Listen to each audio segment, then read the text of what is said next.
Step 1.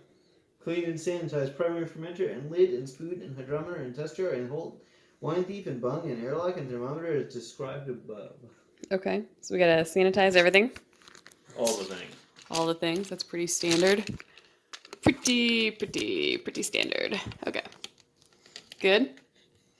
Have we done that yet? No. Oh, well, let's do that. Okay.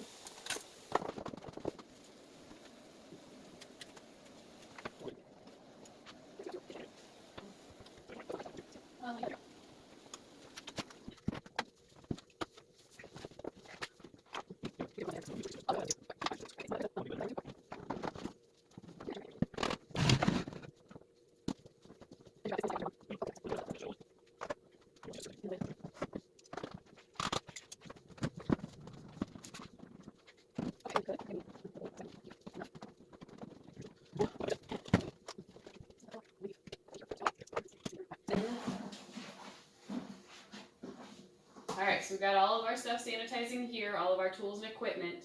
The bucket's been sanitized. Everything that's going to come in contact with the wine has been sanitized, including the spoon.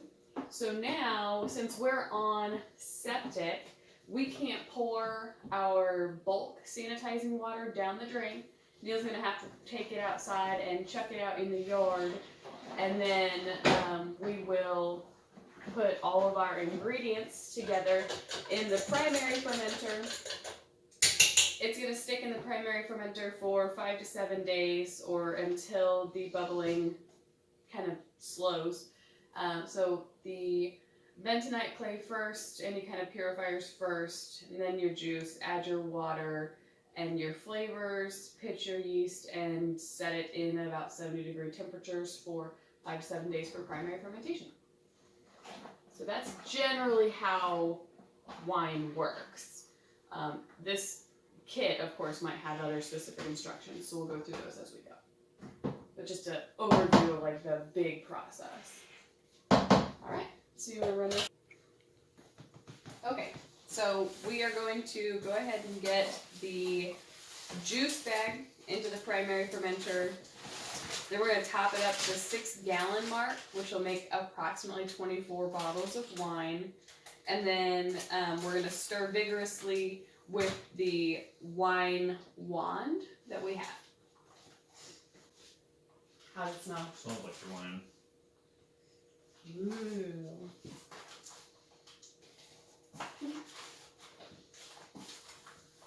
It's heavy too. Do you need some help? I don't think so.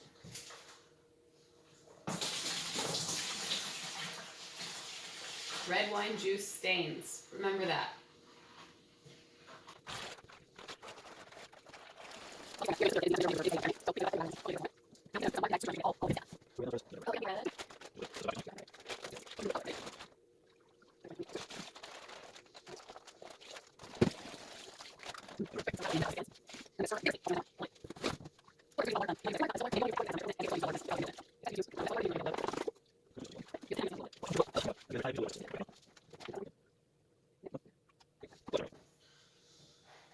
And just to note for documentation purposes, this is an 8-gallon fermenter. You would typically brew 6 gallons of wine in it though, because if you had fresh fruit, that extra 2 gallons is headspace for your wine and the foam that results from, or is headspace for the fresh fruit and the foam that results from that reaction between the yeast and fresh fruit. So that's why it doesn't look like it's quite filled to the top. All right, now for a good steady whipping.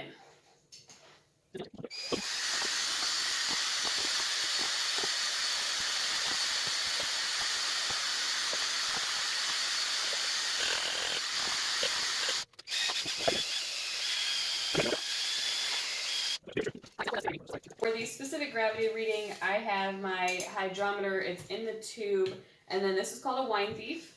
You put the pieces together, sanitized. Obviously, my hands have been soaking in sanitizer. I'm going to dunk it straight down, and then I'm going to cap it at the top to draw out enough wine to fill this until the hydrometer is floating.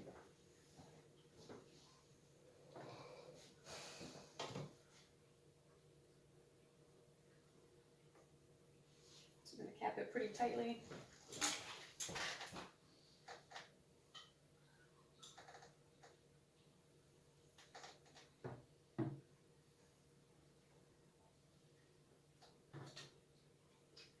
With the specific gravity reading, we are measuring the amount of sugar dissolved into your solution. Ooh, I think it's floating pretty good. Yeah, it is floating right there. Obviously, with the fruit concentrate, right now, our sugars should be extremely high, and our hydrometer reading should be over 1. Yeah, it says the instructions say target specific gravity is 1.080 or higher. So the best way to get the gravity reading that I've read about is to pull it up and spin it. That way it kind of has to resolve on its own. And then you're going to want to take the reading from the numeric side, not the percentage side. I can't even see because there's so many bubbles. Oh, that's it for a minute.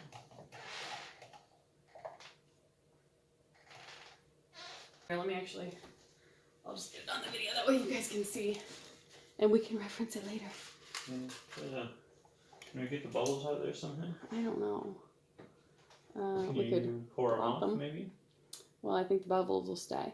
So if you can see it, 1.05 is here, and these go up in Okay, let's 1% decimals. So it's 1.090 right here. I think, oh, you know, actually, I can read underneath the water. say that, or I can try to part the bubbles here and we can try it again. So we can get a clear slot in the line here. I'm thinking it's gonna be about 1.1. Okay, let's just try it again. Pour that in over on the side somewhere.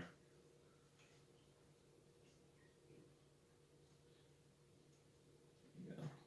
And dunk that hydrometer in the middle there to get the bubbles off of it. There we go. Just recapturing all the bubbles. All right, go ahead.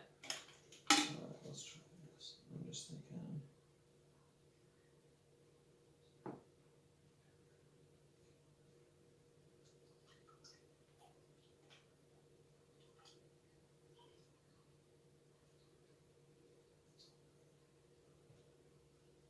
Again? Mm-hmm.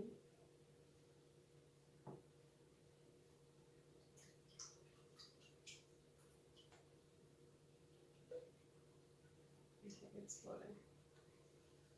Okay. Swirl it a little bit.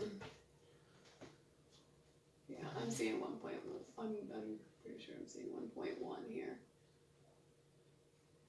It's a little better anyway. So if you see right where that big bubble pops, it's right at the 1.10 line. Yeah. Okay. Stop breathing on my wine. Okay. Yeah, I'm gonna say that's probably right. Okay, so we're gonna write that down. So in the end, I know it kind of seems like we're making a big deal about the specific gravity. In the end, measuring your specific gravity at multiple intervals will help you track the fermentation of your wine and lets you calculate, in the end, the residual sugars that you're going to have in your wine, so how sweet it's going to be. And then it's also going to track or help you calculate your alcohol by volume, so the total percentage of alcohol you have. We have made fruit wine in the past that's been as much as 14% ABV, alcohol by volume, and we know that because we tracked our specific gravity over the process. Okay, so we took the temperature. You said it needs to warm up. Well, you can take the temperature again, but it says it's got to be between 65 and 75, and I think at this point, I already did this sanitizing once, but it was just over 65, almost 66. Okay.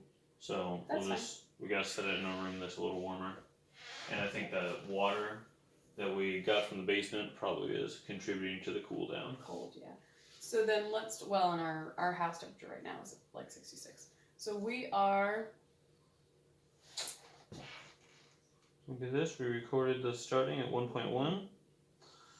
Now we're doing the opening the package of yeast and sprinkle the contents onto the surface of the juice. okie dokie. Place So, lid on the fermenter and do your airlock. so the yeast that that's yeast nutrient right here. Okay. We're using the Lavalin. I've used this before. It's pretty good.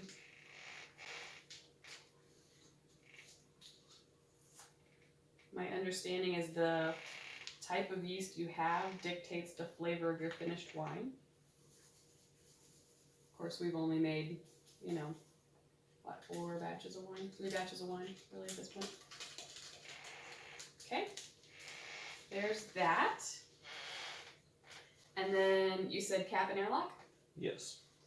Alright, so we are going to put the lid on first. You can see that still had some sanitizer in it. This is really hard. We put that down. Still had some sanitizer in it. The sanitizers that we are using are specially designed to not kill the yeast that you're using in your wine.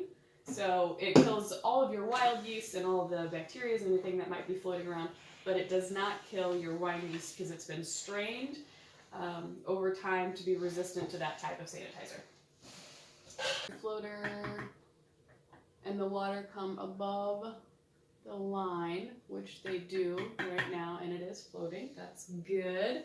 That lets the carbon dioxide out without letting foreign yeast or air in. Okie dokie. So this is going to go into the lower level bathroom shower stall because we're fancy. And we will check on it then next Friday, March something or other. The instructions say to check it every day. Well, yeah, we'll check it for Because bubbling, I guess. when the specific gravity is between 1.04 and 1.05, then you put in the yeast nutrient and stir. That'll be pretty fast because we're going to take this down to a dry, right? What's our finished specific gravity? So then we do It's secondary 1.01. fermentation at 1.01 to 1.02. Okay. So then we're going to change it, add these oak chips, and put it into that carboy is what I'm thinking. Okay. Yes. So then I will be checking it more frequently because you don't want it to go below. No, that's just at 1.04 Okay. is when we're adding 1.04 to 1.05 as the nutrient, so we'll just grab a little bit every day. So it'll be repeating the process of sanitizing the hydrometer, the thief, and the test tube. Trying Taking a gravity reading every day until we reach 1.04. Well, yeah, 1.05, between 1.04 and 1.05. Then we're adding this packet of nutrients and keep checking it every day. The instructions are thinking that's 1 to 5 days. And then secondary fermentation is 6 to 14 days. Yeah. We'll see. Alright. We'll let you know.